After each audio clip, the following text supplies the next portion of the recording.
இருக்கியா? சவுண்ட் குடுக்குற? பெரிய ரவுடியா நீ? அப்படியெல்லாம் ஒண்ணும் இல்ல. உன்கிட்ட எவ்வளவு பேசலாம் ட்ரை பண்ணேன். நீ பேசவே மாட்டீங்க. சரி, இப்படி எல்லாம் பண்ண அட்லீஸ்ட் திட்டுவாது வருவேன். அப்ப புடிச்சு பேசிக்கலாம்னு தான் இப்படி எல்லாம் பண்ணேன். பிரியா, பிரியா நில்லு. பிரியா, ஏன் என் கூட பேச மாட்டேங்கிற? சொல்லு, ஏன் என் கூட பேச மாட்டேங்கிற? பிரியா சொல்ல போறியா இல்லையா? நீ என்னை ஏமாத்திட்ட. உன்கிட்ட பணம் வாங்கிட்டு ஏமாத்திட்டேனா? இல்ல உன் கையில ஒரு குழந்தை கொடுத்து கல்யாணம் பண்ணி பண்ணிட்டேனா? அதை விட பெருசா ஏமாத்திட்ட. அப்படி பார்த்தா இந்த உலகத்தை எல்லாரும் ஏமாத்திட்டு தான் இருக்காங்க. நீ ஏமாத்தல, என்ன இல்ல, உன்னை நீயே. இப்ப என்ன கோச்சுக்கிற மாதிரி, இப்ப என்ன லவ்வே பண்ணாத மாதிரி, உன்னை நீ ஏமாத்திக்கல. ஒருத்தனை லவ் பண்றதுக்கு முன்னாடி நீ எவ்வளவு யோசிச்ச? ஆனா யோசிக்கவே இல்ல. உன்னை பார்த்த உடனே லவ் பண்ணிட்டேன் தெரியுமா? ஆனா அது ஈஸியில தெரிஞ்சப்போ நீ எனக்கு வேணுங்கிறக்கா எஸ் நான் உன்னை ஏமாத்தினேன். பிரியா, நான் உன்கிட்ட சொன்ன கதை பொய்யா இருக்கலாம், ஆனா என் காதல் பொய் இல்ல. நீ மட்டும் என்ன ஏத்துக்கலனா காதல் பொய் ஆயிடும், அந்த கதை உண்மை ஆயிடும். அந்த கதையில சோனா பதிலா நீ இருப்ப பிரியா, நீ இருப்ப. லைஃப் லாங் நான் உன்னை நினைப்பாவே இருந்துருவேன்.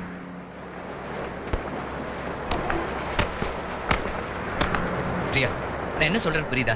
I love you Priya, I love you. அதுதான் இவ்வளவு நேரமா சொல்லிட்டு இருக்கேன்.